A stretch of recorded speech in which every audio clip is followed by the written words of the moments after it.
Мар-дель-Плата – это аргентинский Сочи, чистый красивый город с очень хорошей атмосферой. Порт Мар-дель-Плата уникален тем, что он открыт для туристов. 60% рыбной ловли Аргентины и 95% рыбной ловли провинции Буэнос-Айрес приходится на этот порт. Еще одна визитная карточка и уникальность этого порта заключается в том, что здесь живут морские львы. Это действительно уникально, потому что это животное предпочитает жить в дикой природе, очень редко пересекается с человеком. В Австралии, например, есть заповедник, который посещают более 100 тысяч туристов только для того, чтобы посмотреть на жизнь морского льва. Кстати, в Мар-дель-Плата морской лев считается живым памятником города.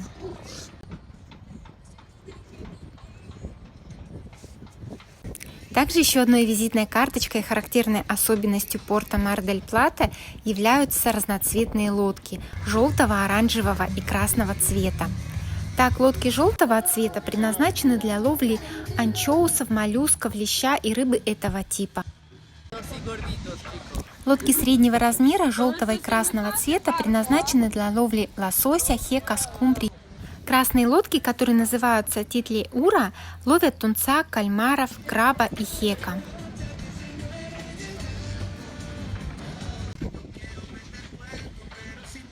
У морского льва самцы отличаются от самок размером очень сильно.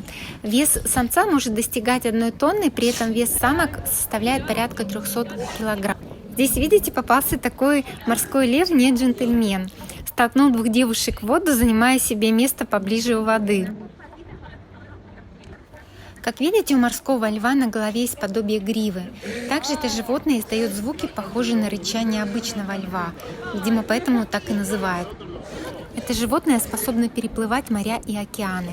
Оно способно обходиться несколько месяцев без еды, используя свои жировые запасы. И оно может погружаться на глубину 250-300 метров. Порт Мар-дель-Плата имеет большой туристический потенциал, но пока в этом направлении он функционирует слабо. Как говорит президент регионального портового консорциума Мар-дель-Плата Габриэль Фелиция, для развития этого направления необходимо провести дноуглубительные работы и составить план развития порта на ближайшие 30 лет. Дноуглубительные работы – это очень большие инвестиции, но это также открывает большие возможности городу. И, на мой взгляд, люди, которые будут прибывать сюда для туризма, будут получать очень много удовольствия. Это очень красивое место. Как я заметила, морскому льву очень нравится находиться рядом с людьми, и наоборот, людям очень нравится находиться рядом с этим животным. А сейчас мы с вами совершим небольшое путешествие на катере по территории порта.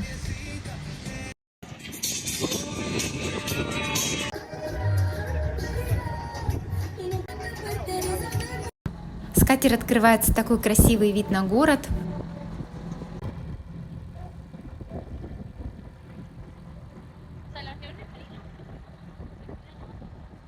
Аргентина и Россия имеют свои отношения, и очень часто здесь можно встретить что-то, что связано с Россией. Так, вот эта верфь для ремонта судов была либо подарена, либо куплена в России, не совсем поняла этот момент, но это верфь из России.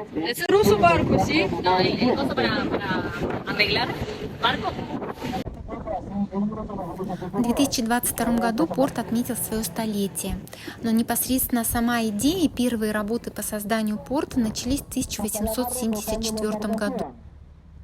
Если я правильно поняла, то такие красные корабли как раз занимаются ловлей тунца, кальмаров, крабов, хека.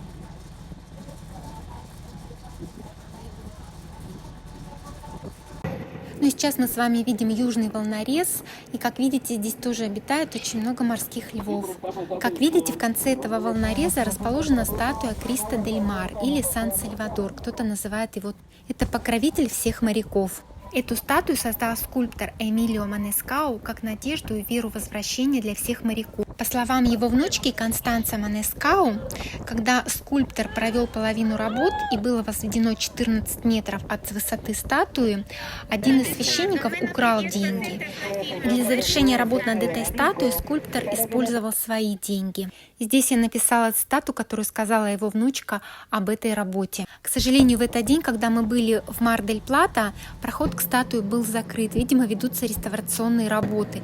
Но я обязательно хочу посетить это место, потому что статуя находится в конце волнореза и открывается очень красивый вид на океан. Сейчас я вас оставлю полюбоваться Атлантическим океаном. Правда, наша прогулка совершалась только по территории порта. Мы не заплывали дальше волнореза, потому что волны очень большие, для такого маленького катера это было бы опасно.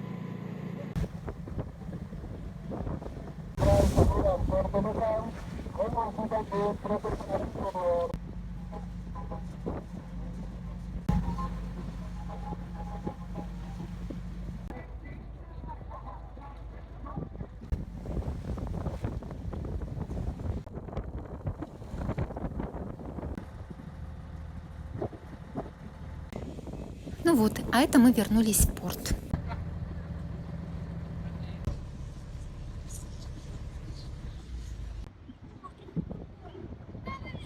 Честно говоря, это очень хорошее место для отдыха. Как видите, сюда приходят с детьми, очень хорошая энергия. Вот так вот сотрудник порта отправлял морских львов в воду, но, как видите, на заднем плане они очень быстро возвращались на набережную.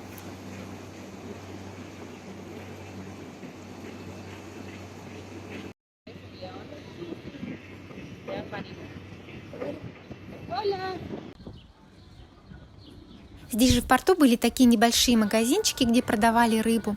Как мне сказал мой муж, это рыбные кооперативы.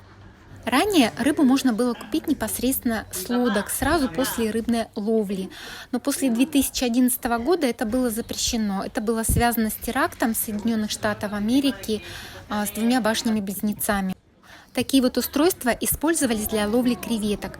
Побережье Аргентины очень богато морепродуктами, но, к сожалению, в последние годы было очень много контрабанды. Я надеюсь, что современное правительство сможет справиться с этой проблемой. Здесь же в порту расположены такие небольшие магазинчики с сувенирами.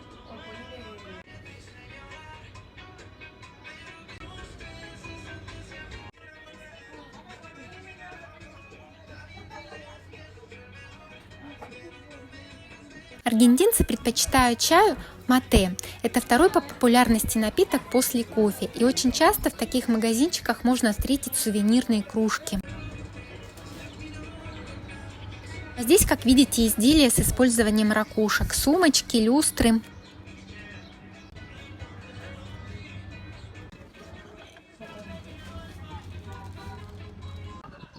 Ну вот, а здесь, как видите, очень милые морские игрушечные львы. При этого памятника неоднозначно. По мнению исследователя Оскар Андрес де Масси, этот памятник не является символом моряка, а является символом экономической независимости, суверенной политики и социальной справедливости. Здесь же в порту расположены подводные военные лодки. Их серые верхушки были видны. Сейчас мы возвращаемся из порта, такой красивый вид, и я вам покажу немного город и один замечательный итальянский ресторан.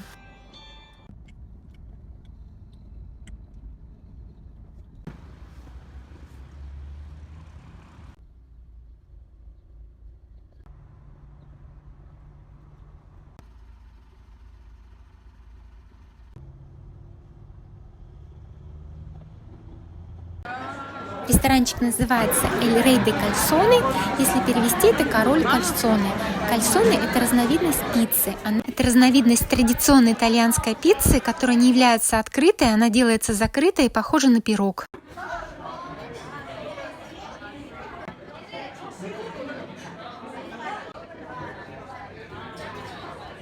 Это основатель ресторана, очень хорошие фотографии.